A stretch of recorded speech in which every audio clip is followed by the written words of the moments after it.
Catch up with you. Go ahead. Senator, race is still very much an issue in America today. We saw the Harold Ford candidate in Tennessee that race came to the forefront. Do you think that America is ready to elect its first black president? And if you do think so, do you believe the reason? I noticed there was an article about this in the New York Times Week in Review section. Look, race is still a powerful force in this country. I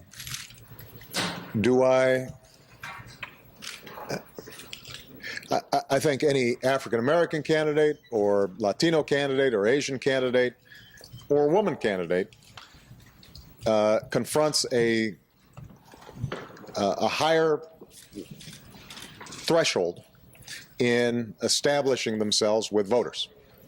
I think that there are a set of assumptions and stereotypes that come with being African American, for example, that a non-African American doesn't have to, a white male doesn't have to deal with.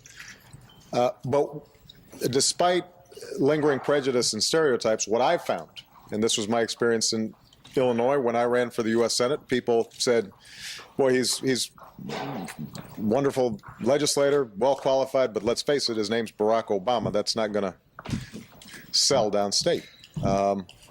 And what I found is that if people get to know you, if they have an opportunity to hear you, and if you have an opportunity to listen to them, and you can talk about common values and common ideals, that people will judge you on the merits. And so are there some voters who would not vote for an African-American candidate because of race? I'm sure there are. Although those are the same voters who probably wouldn't vote for me because of my politics. I don't think, by the way, that Harold Ford lost because of his race. I thought that the Harold Ford election showed enormous progress.